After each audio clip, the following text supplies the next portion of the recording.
Hi everyone, it's Raina. So this video is for those people who are either a Scorpio, Sun in Scorpio, maybe a Moon in Scorpio, or a Sun or Moon in Aquarius who's in love with a Scorpio. So these two signs, how are they in love? And I wonder how many couples with these two sun signs or possibly moon signs actually get involved with one another, because they are very, very different.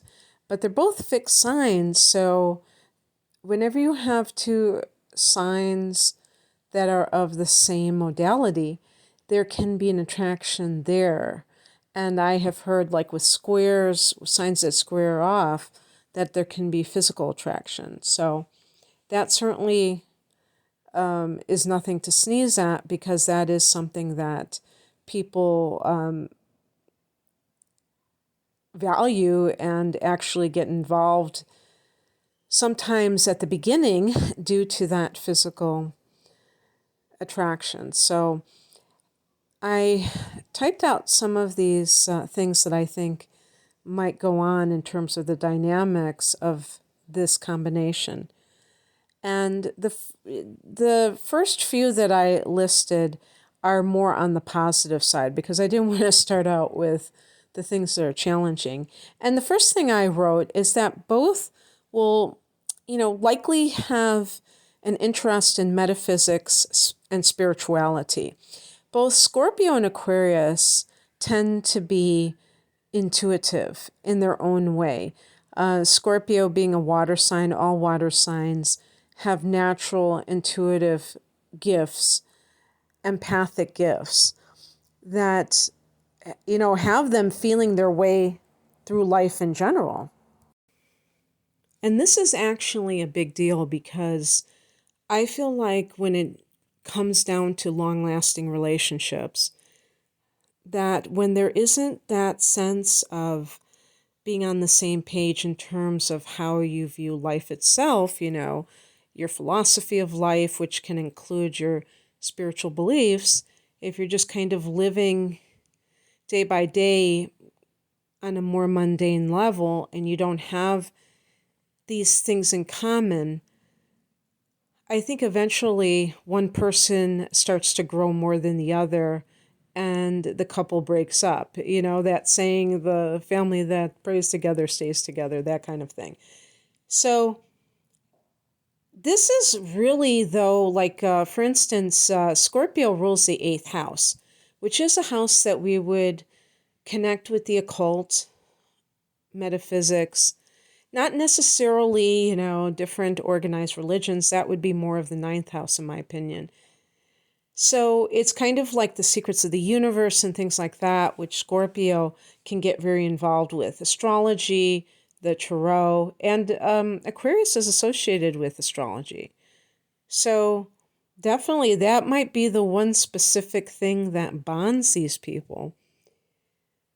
But I would say spirituality in general, as well as kind of like the adventures of psychic exploration, because the 8th house is the house of the dead. And sometimes people have the ability to channel disincarnate beings, or just receive messages kind of like in a flash. I think that with Aquarius, there's usually a very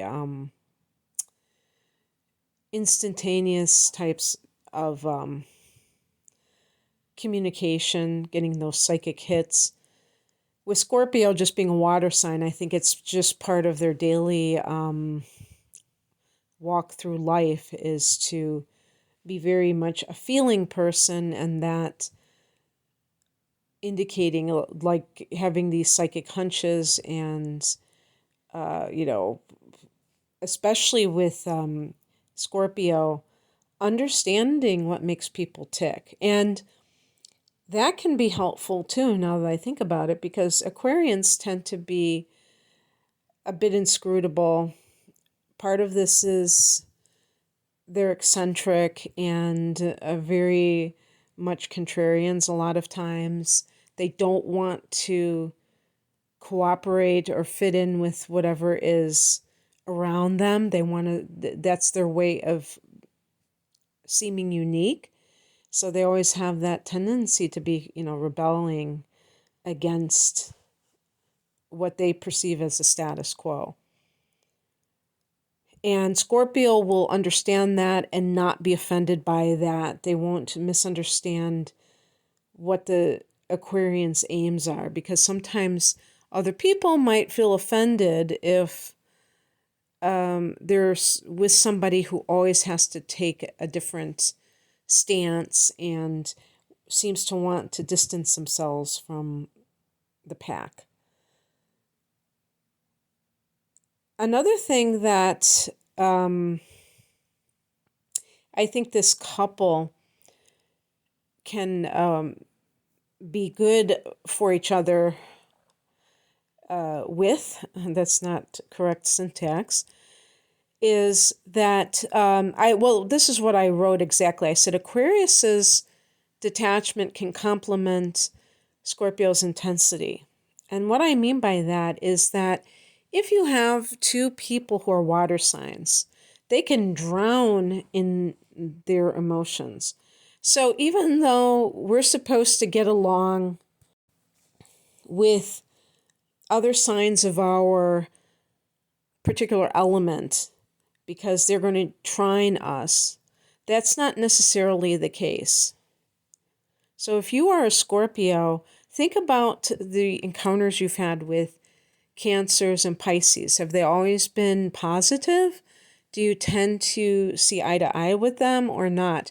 I'm a Sagittarian, and I'm not necessarily that keen on Aries people or Leos. Now, some people might be listening that are those two signs, and I'm sorry, I don't mean that I have any prejudice against them.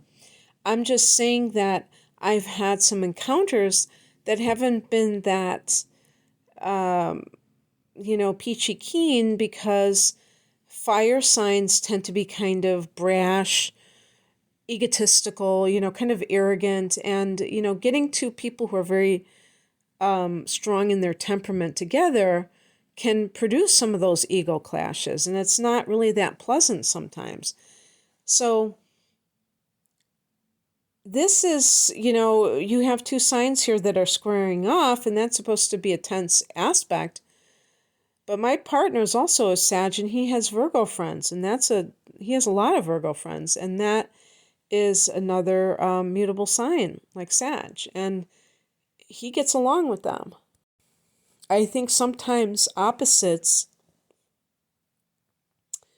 do, you could say, I know it's a cliche that opposites attract, but they also find a way to make it work. Whereas if you have people with the same element as you might find that it exacerbates those negative qualities. So with two water signs, it could be being overly emotional, maudlin in the relationship.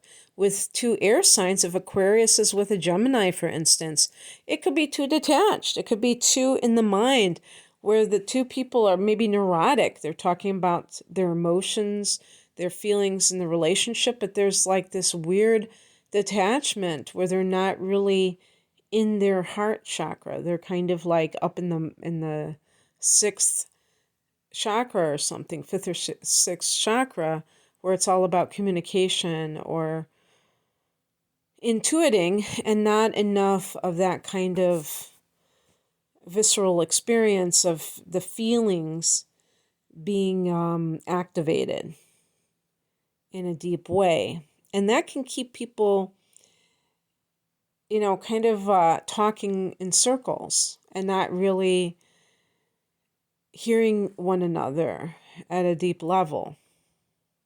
So I think that another thing too is that because Scorpios are so intense, that it's like Aquarius can help Scorpio lighten up a little bit and to stop being so subjective. Stop like framing everything via one's own personal past experiences. and, kind of seeing things that happen in life with fresh eyes. And this is one of those or I was going to say paradoxes. That's not the right word. This is the difference between a masculine sign and a feminine sign. The water and earth signs are feminine, air and fire are masculine. Is that the feminine signs, especially the water signs, tend to see things through, well, I'll say, forget about just talking about feminine. The water signs tend to see things through a very subjective lens. And so it's all about me, what happened to me, this is somehow connected to me. And when that happens too often, the person loses the forest for the trees because they're just too obsessed with, they're too self-absorbed with their own pain to even think about transcending it. So I think Aquarius can help Scorpio. Scorpio can encourage Aquarius to dive deep, not just talking a bunch of BS, overly intellectual about one's feelings, but really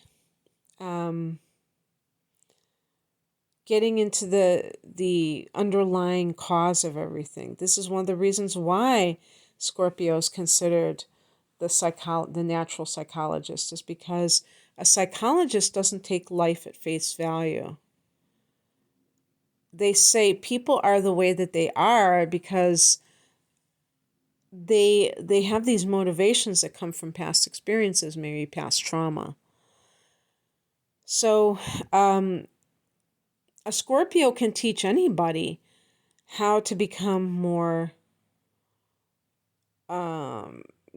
intentional when it comes to expressing and processing feelings, but also just living life in a deeper sort of way, not skimming the surface. Aquarius will encourage Scorpio to be free. Scorpio is a sign that tends to have these obsessions. And I think all fixed signs can get there in some way, at least be in a rut and find it very hard to kind of mix up their life a little bit and do things differently. They may just like their routine so much that they do things in a certain manner. Aquarius is, I'm talking about because Aquarius is a fixed sign, they may have their own schedule, penchants for schedules. But I think out of the two signs, there's probably more rigidity with Scorpio than Aquarius, because Aquarius does represent being erratic, not being necessarily consistent in what they do. Now, maybe this is just in one area of life and not necessarily associated to the home front or the workplace. Who knows? But for those of you that this does resonate, that you have a tendency to be a little bit, I'm talking about Aquarians, a little bit too, I won't use the word too, but a little bit unpredictable in some of the things that you do. This can actually free up Scorpio to some extent, where Scorpio kind of loosens their knuckles or whatever you want to call it when you have a tight grip on something, and feels more comfortable, and maybe not doing the same thing at the same time every day, but mixing things up a little bit. Now let's talk about the challenging things. I put Scorpio as too possessive, and then I put Scorpio as too suspicious, and these two things can be related. Scorpio, I think, sometimes almost assumes that they're going to get cheated on. Maybe this happened to them early on when they were first starting to get involved in relationships. And so ever since then, the Scorpio person is hypervigilant when it comes to a relationship, because they're trying to prevent themselves from getting cheated on again, from getting abandoned, whatever it is that they're afraid of. But the problem is that Scorpios tend to have trust issues anyway. I mean, yes, probably many Scorpios have been done wrong by somebody in the past. But being overly suspicious can be a self-fulfilling prophecy, because what happens with Scorpio is then they give that person the third degree, and they imply that that person is not to be trusted, must be doing something underhanded, and the other person is going to resent it. They're not going to just sit there and take it. An Aquarius especially. Aquarians, they demand their freedom. You know, it's so funny. I'm thinking about, I had a friend who has since passed away. And he was quite a bit older than I, and we were friends. And we had a really great friendship. It was platonic because I had a partner and he knew about my partner. But he did have a thing for me. And like I said, he was a great deal older than I was. But we were all into poetry. And we were doing slam poetry way before everybody else was. Before it became hip and happening. In the place where it all started, in the Chicago area. And there was another man that I was also friends with who also passed away. It's really weird because he was a younger guy and he was a couple years younger. And I was about close to 30 or something. I can't remember, in my late 20s. And this man was a couple of years younger than I was. And he was talking to me and we were friends. And I think he liked me too, you know. My other friend had a moon in Scorpio.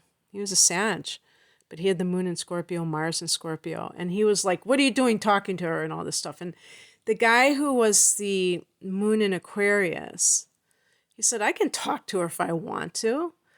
And it was just like so like matter of fact. Somebody, now he had the moon in Scorpio.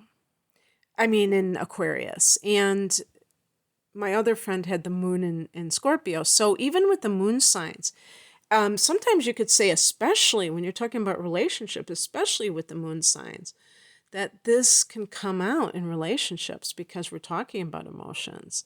So I shouldn't kind of be so dismissive or kind of like, oh, it's no big deal. Maybe it's more the sun signs. No, the moon signs, it could be in these types of scenarios. So the Scorpio, that, you know, possessive qualities, and Taurus, the opposite sign of Scorpio, is like this as well, is very much like believing that people, they do own people. They may deny that they think that, but in fact, when you think about the way that they treat you, they're treating you almost like they own you. And so somebody with a sun or moon in Aquarius is going to find that very, I was going to say repulsive, because that is totally against what Aquarius stands for. Aquarius is the sign, is the ruler of the 11th house of the collective, of friendships. So somebody with a prominent Aquarius wants to be friends with their lover. I have Venus in Aquarius, and that's how you regard love. So people with Venus in Aquarius would rather be friends with somebody than something hot and heavy and intense. They don't want that. They would rather have this kind of amiable relationship that isn't full of drama, is detached, that kind of thing. And it's funny because my partner has Venus in Scorpio, so we have that playing out for us, and he's very, dramatic and intense. But the reason I'm not including that with these situations here is because the sun signs really do, and the moon signs, they will kind of alter that because they are so influential. So I don't want to get into Venus and Mars when I'm talking about these kinds of matchups. Because sometimes people say, what if you have Venus in this and Mars in that? I think you can really work around that a lot easier than if your sun signs or your moon signs are clashing big time, and it almost feels like it's hard to kind of reconcile. So another thing is that I mentioned about Scorpio being too subjective. When somebody, I think a lot of people have had this experience when you're talking to somebody and you're making innocent comments, and you can tell that they are taking them personally. And usually, of all the water signs, I would say this especially happens with Cancers because they tend to be quite hypersensitive, very touchy when it comes to things that they perceive as insults, being, and they read into things, and definitely Scorpios read into things. And so, yeah, as a matter of fact, I've had this with somebody who is a Scorpio sun sign. And it can be very maddening to deal with such a person because it's like it's kind of a self-centered type of an attribute, because it's like everything relates to them. It all comes back to them. So you can make an innocent remark and they will interpret it to mean like it's a veiled comment about them. And then they take offense to it and blah, blah, blah. And you feel like you have to walk on eggshells around such people because they're always, everything feels insulting to them because it's a form of projection, I think, a lot of times, their own insecurities, but it's even projection. It's like you're getting triggered and it's almost like a defense mechanism. So that can be problematic for this combination. And Scorpios can be very bitter and vindictive. They can, bitter meaning that they can be unforgiving, hold a grudge. Fixed signs in general can do this, but because Scorpio is also a water sign, you have fixed water. So it's like, oof. It's somebody, once they get this bee in their bonnet about someone or something, then they hold on to it like a prejudice. Somebody like that can develop these strong aversions to certain people, places, and things based upon past experiences. Whereas, and the vindictiveness, that feeling of like, I have to be the balancer of the karma. If somebody does me wrong, they need to pay for it. Aquarians, the detachment can extend to, I don't know if it's really about forgiveness so much as it is about not holding on to emotions, which can be, when you hold on to emotions, it can be very destructive. A lot of people have heard that expression, and I'm probably going to mangle it, where it's like when you don't forgive somebody, it's like, you take the poison and you think it's going to hurt somebody else or something. You're swallowing this poison, something like that. But, a lot of times I do think that people who refuse to forgive somebody else and let them off the hook in that way, do so because they think it makes them more empowered. And really, the other person may not even know that this person has a grudge and they're going about their merry way. It really is quite self-destructive to operate that way, I think. And it's just a negative behavior. But, Aquarius, they might have their own prejudices themselves just by being a fixed sign. However, they would like to think that they don't. Let's put it that way. They believe that they're very open-minded, tolerant, blah, blah, blah. Well, let's not just pick on Scorpio. What about Aquarius? I put here Aquarius is very indiscriminate.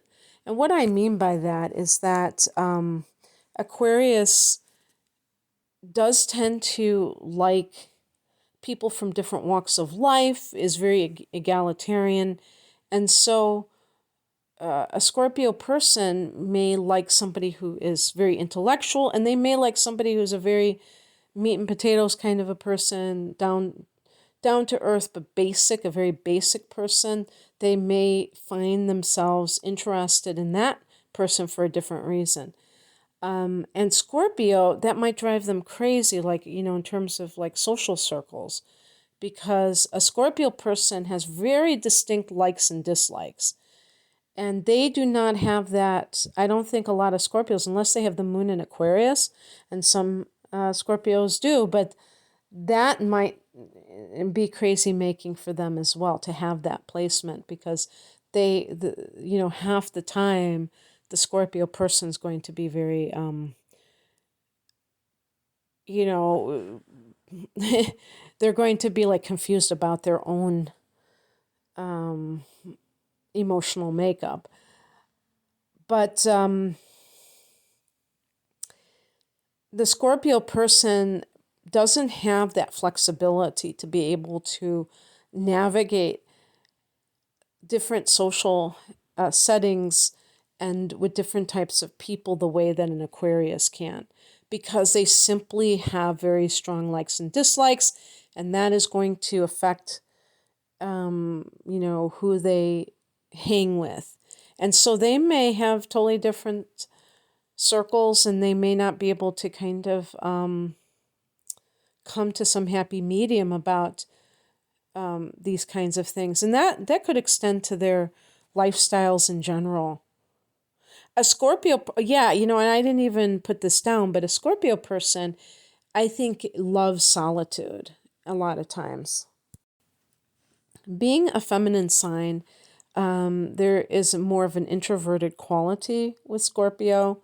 Obviously, that can change a little bit if the rising sign is in fire or air, or the moon sign. But in general, I would say that the Scorpio person, likes to have their own little inner circle, very close confidants. And Aquarius is that house of groups, friendships, and they may be highly social. So there might be some, I want to stay at home a lot, homebody versus somebody who likes to go out a lot. And also that can sometimes water down somebody's emotional capacity. If you have so many different relationships, they can, it's easy to stay in a more shallow place. So I said Aquarius is very freedom loving, and so they may balk at anybody who's trying to tie them down. Aquarius can be very into doing their own thing, and that can be almost like my way or the highway. And so because both of these people are fixed signs, there can be an impasse where they dig in their heels and neither one wants to cooperate with the other. And obviously in relationships, you have to be able to give and take and see eye to eye. If you can't do that, if you're so different and you can't see eye to eye, then it shows basic incompatibility. So maybe there is some physical attraction, Maybe there is one pet issue like astrology that both are passionate about, but then it kind of withers from the other things that are just totally wildly incompatible. I said maybe because you have to look at other factors, but I just love to do these because I think that it gives people something to think about at the very least. So I hope that you enjoy this, and if you are interested in like a love reading, a relationship reading where it's you and another person, I have my own way of doing things, using the natal chart along with the tarot in kind of an auxiliary way. But you can check out my offerings by clicking the link below. Thank you for listening. Take care. Bye.